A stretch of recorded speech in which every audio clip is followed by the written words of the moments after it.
Where were you born and what was your childhood like? I was a part of a family of five, three siblings, including myself. So we lived in a one-bedroom apartment. We never struggled for food, but it was always limited what we had.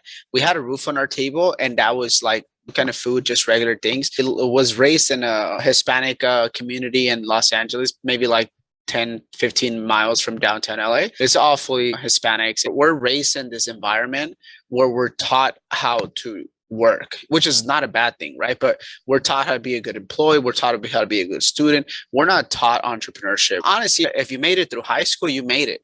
I was the second person in my family to go to high school. It was not that I didn't have good role models because my parents are the best, the most hardworking. But through coming through another country, you don't really know what you don't know. And obviously, their plans, as most Mexicans, is to come immigrate here, make a living, and go back to your country. At 17 years old, I played at a pretty high competitive level in soccer. I got offers, pretty good, high reputable universities.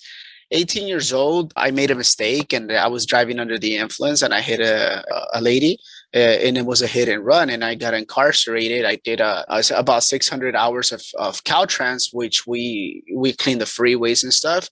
I did 5 years formal probation. And that was really the saddest time of my life. I get emotional because soccer was my passion. I did everything in my life from 8, 9 years old to be a professional soccer player, and I had to serve time. As soon as I dealt with that, I wanted to go back to school. I went to Mexico to pursue my soccer career. And as soon as I was out with that, I tried to go back to college. I have a career, I have a full ride on reputable schools. But because I had a felony, obviously I was denied. I would say kind of like in a rabbit hole with wrong relationships of partying, consuming stuff that you probably shouldn't. But then something changed. Everything comes to you as perspective, however you want to see it. I became a dad, a father at 20 years old. My life changed there. That was really what changed. And I don't advise anybody to be a parent, but for sure it will man you up. I really don't. Like, obviously, I missed through a lot of the things that I should have enjoyed as a young adult, but that man me up. I get asked a lot, what was that changed? I must have been 20, 21 years old, close to that. Those big boxes of diapers that you go, usually get a better deal if you buy the box. So the box of diapers for my son was $50. And it was that new year that it turned and the prices raised. And I took $50 and the prices has raised for $6. So it was $56. And I couldn't afford the box of diapers for my son. And that was really the day that it hit me. And I was like, there's no way I'm going to be this human. I cannot do that. I'm entering a new rabbit hole. Is this really who I want to be?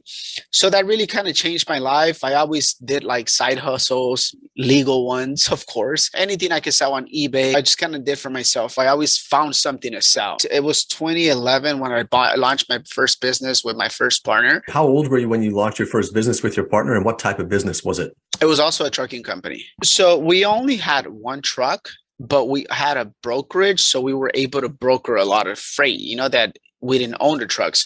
So we were more like a freight forwarder. He was my best friend at the time.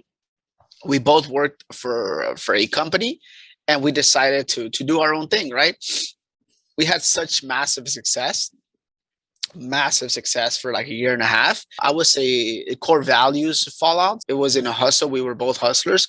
But the core values going into a business transaction, a business relationship, it's like getting into a marriage. You should always know the core values of your significant other. And I really didn't go about that. We went about having fun. We were both young. We were both making okay money. So we launched our first business, ended pretty bad. So I decided it was not the end of it. It was just a lesson for me to just kind of twitch stuff. I went and I got another job, same industry, and I just got better at it. And I was the general manager of that company. Getting back to the story that you mentioned, it ended badly because you mentioned that at first you found a lot of success in the business with your partner, right? For about a year and a half, it was very successful. What was the reason why the business failed? It was power. I truly believe that money doesn't change people. It just brings their true colors.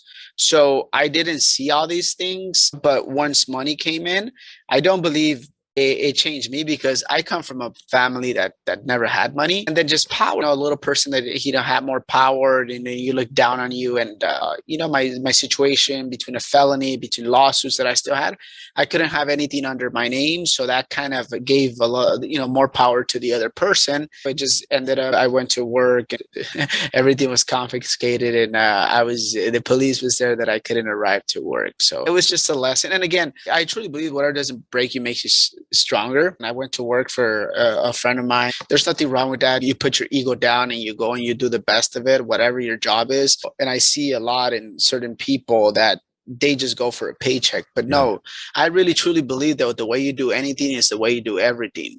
So if you go to your regular job and you pour your heart into it, not only that, but that's the way you're going to translate that to your family, translate that to your health, translate that to everything, because you're just so used to doing everything just at a level 10.